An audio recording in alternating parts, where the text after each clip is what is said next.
کہ ایک اور عظیم الشان نام کا تذکرہ کرنے جا رہے ہیں، اور وہ نام ہے، تو آج ہم دراصل دو ناموں کو ایک ساتھ تذکرہ کرنے جا رہے ہیں، اس لیے کہ یہ ضروری ہے کہ ان دونوں ناموں کو ایک ساتھ اس کا تذکرہ کیا جائے۔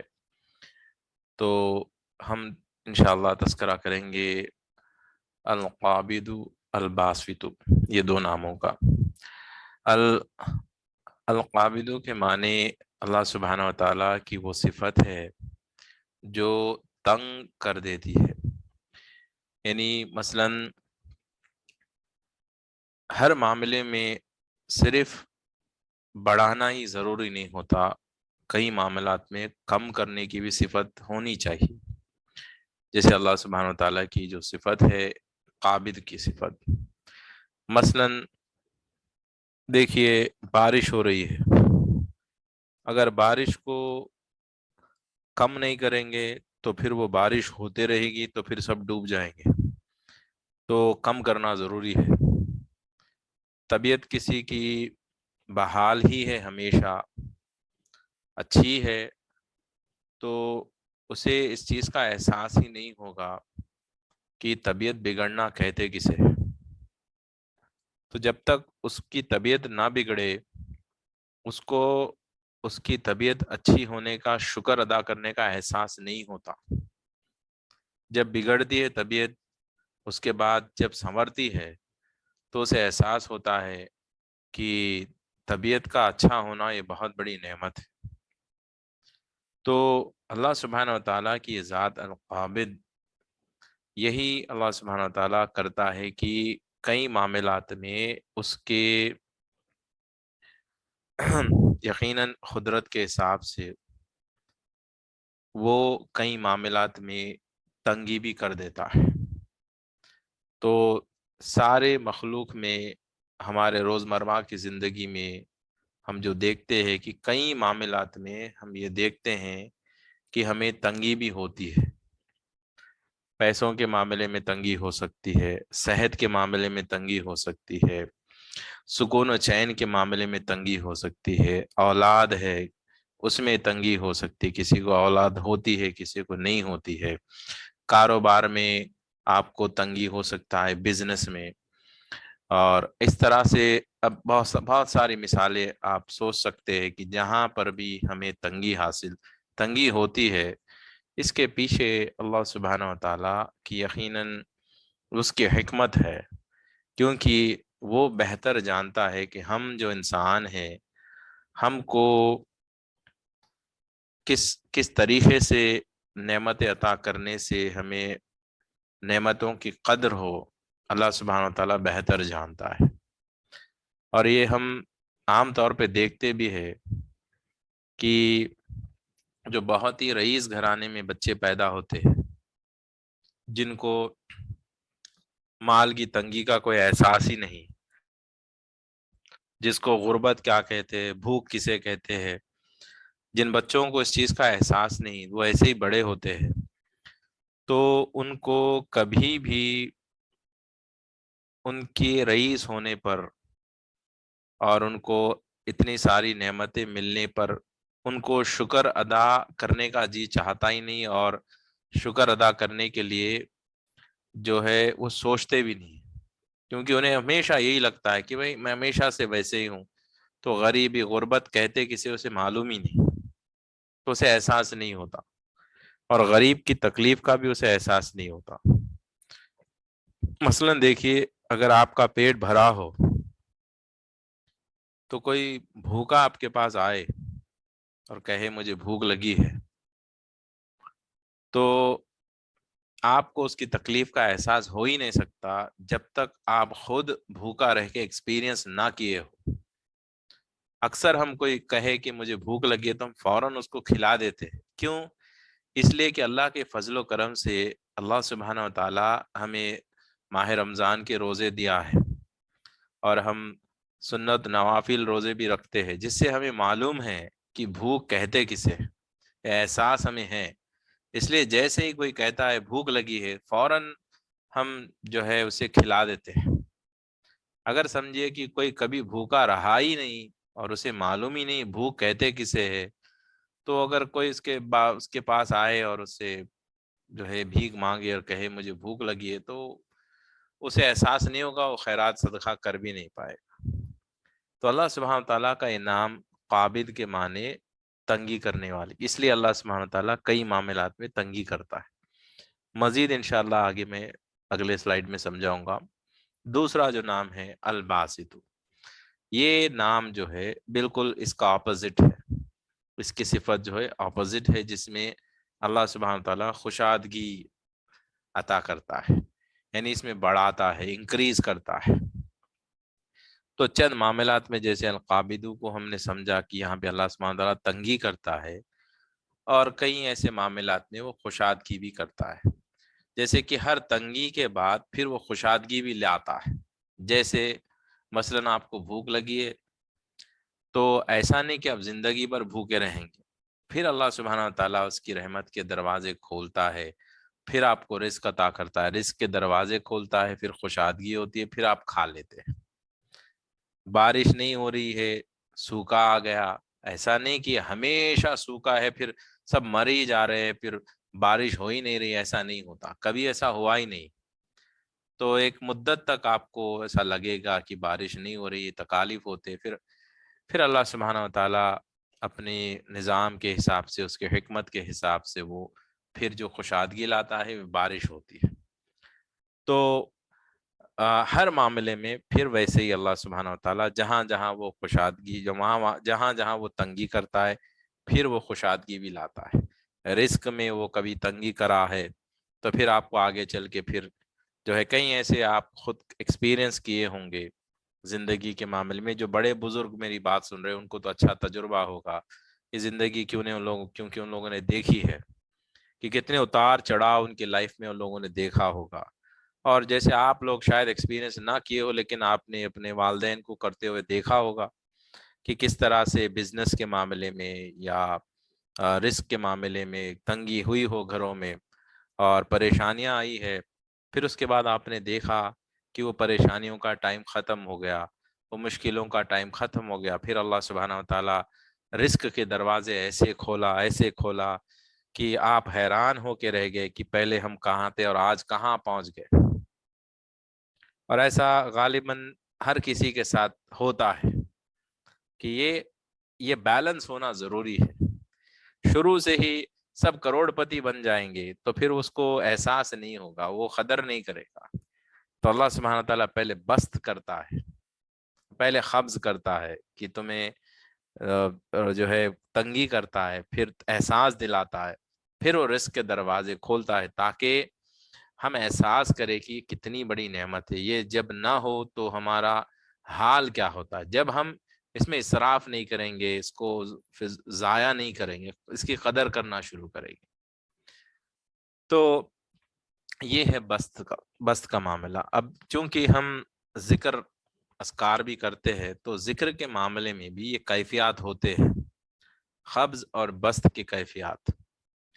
جب آپ سلوک میں بالخصوص ذکر کرتے ہیں، ایسا ہو سکتا ہے اور ہوتا بھی ہے کہ آپ کو کبھی قبض کی کیفیت آتی ہے اور کبھی بست کی کیفیت آتی ہے۔ اب یہ بالخصوص جو سلوک میں ذکر کرتے ہیں ریگولرلی، ان کے لیے بہت ضروری بات بول رہا ہوں۔ تو کیونکہ اگر اس کا علم آپ کو نہ ہو تو آپ کنفیوز ہو سکتے ہیں۔ قبض کی کیفیت اسے کہتے ہیں جب یہ کیفیت آپ پہ طاری ہوتی ہے، تو یہ 1-2 گھنٹے کے لیے نہیں، یہ کچھ دنوں تک ہو سکتی ہے، کبھی کبھی کچھ لمحوں کے لیے بھی ہو سکتی ہے۔ اس میں ہوتا یہ ہے کہ اچانک سے آپ کو ذکر اذکار میں جو لذتیں مل رہی تھی، جو مزہ آ رہا تھا نمازوں میں، عبادتوں میں، جو خشوع و خضوع مل رہی تھی، وہ اچانک بند ہو جاتی ہے۔ یہ اللہ سبحانہ تعالیٰ القابضو کی طرف سے ہی ہوتا ہے۔ تو آپ حیران ہو جائیں گے اچانک سے یہ کیا ہو گیا کہ مجھے ذکر میں اتنا مزہ آ رہا تھا، اب ذکر کرنے کو جی کیوں نہیں چاہتا؟ یعنی ذکر کرنے بیٹھے تو آپ کو ایسا لگے گا کہ تھوڑی دیر میں آپ بس کر دیں گے، بس اٹھ جاؤں، اب نہیں ہو رہا ہے مجھ سے۔ نماز پڑھیں گے تو جو لذتیں، جو خشوع و خضوع آ رہی تھی وہ نہیں آئے، آپ کو لگے گا جلدی ختم کر دو نماز بس۔ تو حیران ہو جائیں گے کہ ایسے کیوں ہو رہا ہے۔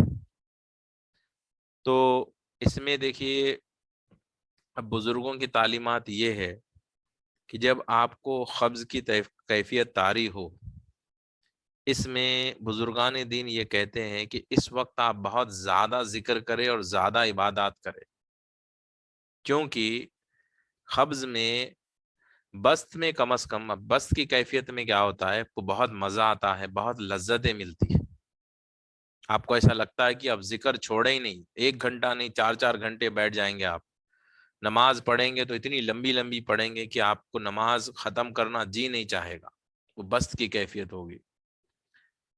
تو بزرگان دین کہتے ہیں کہ قبض میں اور بست میں یہ فرق ہے کہ بست میں تھوڑا سا آپ کی خود کی لذت وہاں پر شامل ہے، کیونکہ آپ کو مزہ آ رہا ہے، یقیناً عبادت اللہ کے لیے ہو رہی ہے، ذکر بھی اللہ کا ہی ہو رہا ہے، لیکن وہاں پر بھی دیکھا جائے تو آپ اپنا خود کا تھوڑا سا وہاں پہ فائدہ دیکھ رہے ہو، کیونکہ آپ کو لذت مل رہی ہے وہاں سے، لیکن آپ کو ساری نورانی معاملات جو فیض ہے وہ سب ملے گا، ایسا نہیں ہے، ثواب بھی ملے گا، لیکن قبض میں اگر آپ ذکر زیادہ کریں گے تو اور زیادہ ثواب ہے اور زیادہ آپ کو ترقی حاصل ہوں گی، اس لیے کہ قبض کی کیفیت میں آپ کو کچھ نہیں مل رہا ہے، نہ لذت مل رہی ہے، نہ مزہ آ رہا ہے، وہ محض اللہ کی ذات کے لیے کر رہے ہو، قبض کی کیفیت میں صرف اور صرف اللہ کی ذات کے لیے کر رہے ہو، کیونکہ آپ کو دل بھی نہیں کر رہا ہے، بور ہونے کی کیفیت ہو رہی ہے، مزہ نہیں آ رہا ہے، تو کوئی بھی اینگل سے دیکھا جائے تو بندہ اگر اس وقت میں 2 2 4 4 گھنٹے ذکر کر رہا ہے، اس کو کوئی لذت نہیں مل رہی، کچھ نہیں، صرف اور صرف اللہ سبحانہ و تعالیٰ کی ذات کے لیے کر رہا ہے، اس حالات میں کرنے سے بہت جلدی ترقی ہوتی ہے، کیونکہ وہ ایک ہی ایسی کیفیت میں وہ معاملہ ہوتا ہے جہاں پر بندے کو کچھ نہیں مل رہا ہے، نہ مزہ آ رہا ہے، نہ لذت مل رہی، نہ سکون و چین، بس پھر بھی ذکر کرتے ہی جا رہا ہے۔ تو اگر آپ کو قبض کی کیفیت طاری ہو تو آپ ایسے وقت میں اپنے آپ کو اور ہمت جٹائیے، اور مزید زیادہ، جب اگر آپ تہجد میں 4 رکعت پڑھتے تو 8 پڑھیے، آپ ذکر اگر روزانہ 1 گھنٹہ کرتے تو اس کو 1.5 گھنٹہ کریے، اس کو اضافہ کریے قبض کی کیفیت میں، بست میں تو ویسے ہی آپ اضافہ کرتے ہی ہو، تو قبض میں بھی آپ کریے، تو اس میں ہوگا یہ کہ آپ کو جو ہے زیادہ مزید برکت سے قربت الہی جلدی حاصل ہو سکتی ہے۔ اور ایسا کیوں ہوتا ہے؟ ایسا اس لیے ہوتا ہے کہ کنٹینیو اگر آپ بست کے ہی کیفیت میں رہے تو اس کے سائیڈ ایفیکٹس بھی ہو سکتے ہیں۔ سائیڈ ایفیکٹس یہ ہو سکتے ہیں کہ آپ سب سے پہلا آپ غرور و تکبر میں جا سکتے ہو، کہ آپ بست میں آ گئے تو آپ کو ایسا لگے گا کہ میں اتنی لمبی نماز پڑھ رہا ہوں، کہ 2 2 رکعت میں 1 1 گھنٹہ پڑھتا ہوں، تو آپ کو لگے گا کہ دوسرے تو 2 منٹ میں ختم کر رہے، تو میری تو نماز اتنی زبردست ہو گئی، اور میرا تو مقام اور منزلیں ایسی آگے چلے گئی کہ میں تو ذکر میں کھو جاتا ہوں، تو مجھے دیدار الہی ہو جاتا ہے، تو پھر آدمی غرور و تکبر میں آنے کی گنجائش ہے وہاں پر۔ اس لیے اللہ سبحانہ وتعالیٰ اپنی حکمت سے اس کی بس کی کیفیت سے اس کو قبض میں لا کے بتاتا ہے کہ یہ تیرے ذکر اور تیرے عبادات سے کچھ لینا دینا اس میں ہے نہیں، میں چاہتا ہوں کہ تجھے بست کروں تو بست ہوگا، تو اگر میں قبض کرنا چاہتا ہوں تو قبض ہوگا، تیرے عبادت سے یہ کیفیات آنے جانے کا کچھ لینا دینا نہیں ہے، یہ بتانا اللہ سبحانہ تعالیٰ چاہتا ہے کہ بندے کو اب احساس ہو جاتا ہے کہ میری کثرت سے عبادت کرنے سے یا میری کثرت سے ذکر کرنے سے میں یہ مقام پہ نہیں آیا، یہ مقام پہ میں صرف اس لیے آیا کہ اللہ سبحانہ و تعالیٰ نے مجھے یہ نعمتیں دی ہے، بس اس کی مرضی سے آیا ہوں، اس کو احساس ہوتا ہے، کیونکہ اس کو پتا چل جاتا ہے اتنی دیر دیر ذکر کر کے اتنی مدتوں سے کرنے کے بعد حال یہ ہو گیا کہ اس کو زیرو کیفیت آ گئی، کہ کچھ احساس نہیں، کچھ نہیں، قبض میں ایسا آ گیا کہ اس کو لگے گا کہ بالکل ٹوٹلی زیرو ہو گیا ہو۔ اللہ سبحانہ و تعالیٰ اس لیے کرتا ہے کہ وہ احساس دلانا چاہتا ہے، اور ہمیں اس چیز سے بچانا بھی چاہتا ہے کہ ہم غرور تکبر میں نہ آ جائے۔ تو ہوگا کیا، آپ کبھی قبض میں آئیں گے تو پھر آپ رونا شروع کریں گے کہ اللہ میں ایسے قبض میں کیوں آ گیا،